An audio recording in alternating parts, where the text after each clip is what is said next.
Her leadership has always brought calmness to any discussions that we've had and an understanding of what Canada was all about.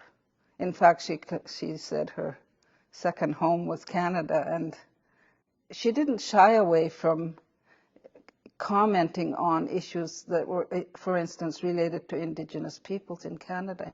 Colonization has been a big issue confronting indigenous communities. Residential schools have been a huge issue confronting indigenous communities and the country. Where the indigenous children were forcibly taken away from their parents and forced to study in these schools? In these residential schools, yes. It was a very traumatic, horrific experience for many students. And I think that all plays into the conversation of colonization, of, the relationship between the Crown and indigenous peoples.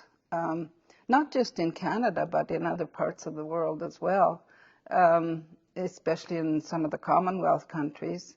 As you know, there have been repeated calls, including many this year, to the Queen to apologize, to offer reparations for this history.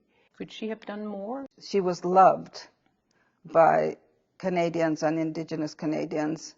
But at the same time, people recognized that the institution itself had to deal with some of these complex issues that you're talking about. And those complex issues within the institution continue to be there.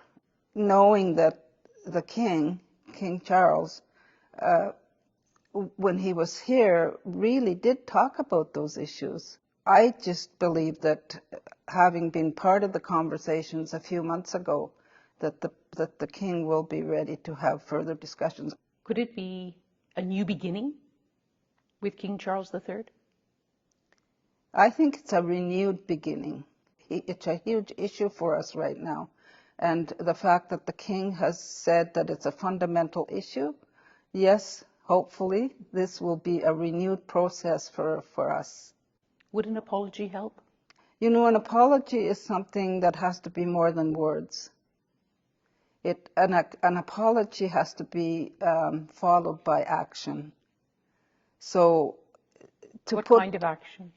The relationship in terms of Canadians and Indigenous people related to resource, related to land, related to governance. Those are action issues. And I think this will be a way of renewing those discussions, and with the involvement of the King, it could be that it's going to be different. But again, I can't predict what will happen. But you see opportunities and hope? Yes, I do. I see hope. And of course, it's not just the relationship with the Indigenous people that is the only fault line in Canada. Opinion polls in the past year say that more and more Canadians, they had said that they wanted the relationship with the monarchy to end once the era of Queen Elizabeth ended. So what do you say to Canadians? Well, at the moment, I think we're in a good place with our relationship with the monarchy. There will always be, situations where people want to change the way things are. I suppose it depends on how Canada evolves and how, the Commonwealth countries start to evolve. But right now, Canada is very solid in its relationship, and I have no concerns.